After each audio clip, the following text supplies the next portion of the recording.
Media বন্ধুদের, আজকে আপনাদের দেখা হয়েছে তার কারণ হলো এখানে 16 তারিখে আমরা রাধাপুর পিএস থানায় আমরা একটা আইডাব্লিউএফটির ডেপুটেশন দেওয়া হবে। তার কারণ হলো গত 5 তারিখে আমাদের প্রদীপ দেববর্মাকে রাত 3টার সময় তাকে ধরে নেওয়া হলো পিএসে বিনা কারণে। কারণ হলো 1 তারিখে গঠন হলো বিজেপির পার্টি অফিস, তারা উদ্বোধন করা হয়েছিল। এই পার্টি অফিসটা কে বা কারা ভাঙচুর করে আগুন ধরিয়ে দিল। এরপরে 2 তারিখে, সেদিন তো নীরব নিস্তব্ধ ছিল। 2 তারিখে এখানে একটা বিজেপির এই নোয়াই অডিটোরিয়াম হলে একটা তাদের বিবৃতি একটা প্রোগ্রাম ছিল, আমরা শুনছি। তখন আমাদের এমপি, আমরা সবারই এমপি মহাশয় রেবতী মোহন ত্রিপুরা ছিল। এরপরে বিজেপি রাজ্য কমিটির প্রেসিডেন্ট ছিল মানিক সাহা মহোদয়। ওনার উপস্থিতিতে তাদের এখানে নোয়াই হলে প্রোগ্রাম ছিল। এরপরে তারা শেষের পথে এখানে বিজেপির পার্টি অফিস, যেটা কে বা কারা ভাঙচুর বা আগুন ধরিয়ে দিল, সেখানে এসে তারা ওই প্রদীপ দেববর্মা নামে কোনো থানায় এফআইআর ছিল না। এরপরে তারা 2 তারিখে অনেক কিছু তারা এইখানে কুমুলিং এরিয়াতে গণ্ডগোল, একটা ভয়ঙ্কর একটা হুঙ্কার দিয়ে এরা জমায়েত করছিল।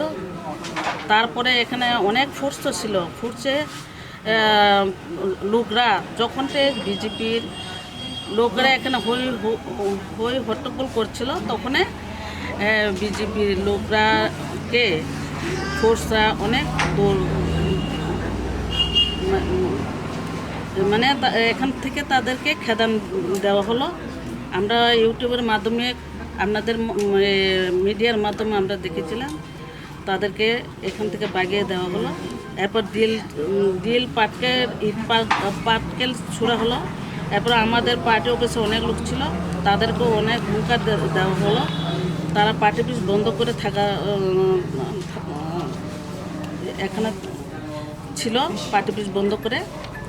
এরপরে দেখি আমরা অনেক কিছু তারা আমাদের লোকদেরকে কেসে জড়িয়ে দিল এখানে রাধাপুর থানার মধ্যে।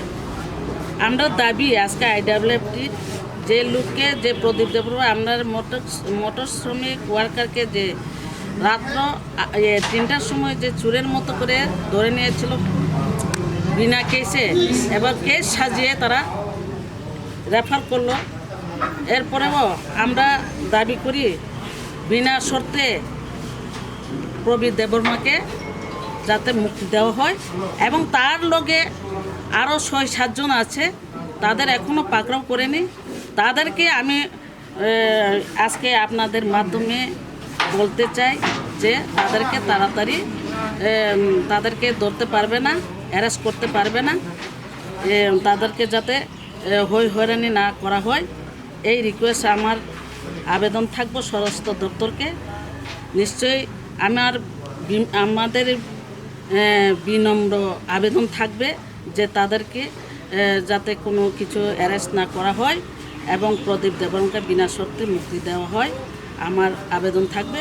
যদি আমাদের শরিক দল হয়ে যদি আমাদের কথা না শুনে, আইডাব্লিউএফটি আজকে নিবেদন থাকবে স্বরাষ্ট্র দপ্তরের কাছে, যাতে এটা মুক্তি করা হয় এবং এলাকাকে শান্তি শৃঙ্খলা বজায় থাকার জন্য এটা তাড়াতাড়ি যাতে হাতে মানে নেওয়া হয়, এই আবেদন থাকবে।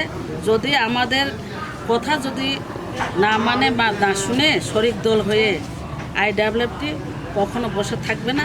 আইডাব্লিউএফটি নিজের অধিকার, নিজের যে চাওয়ার অধিকার, এই অধিকার আইডাব্লিউএফটির আছে। এই অধিকার আমাদের যদি না শুনে আরও বড় ধরনের একটা আন্দোলন হবে। IWFT বসে থাকবে না। এই হলো আমার কথা আজকে। প্রথমত তো তারাই এসে গন্ডগোল করলো। কে করলো?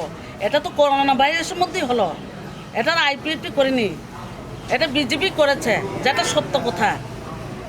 বোন আসে যায়, আমার মানুষ ধরে নেবে রাতের অন্ধকারে চুরির মতো, আমরা কি মেনে নেব? তার জন্য আবেদন করছি স্বরাষ্ট্র দপ্তরকে। আমাদের যে দাবি, প্রদীপ দেববর্মা আমাদের মোটর শ্রমিক ওয়ার্কার, তাকে বিনা শর্তে মুক্তি দেওয়া হোক।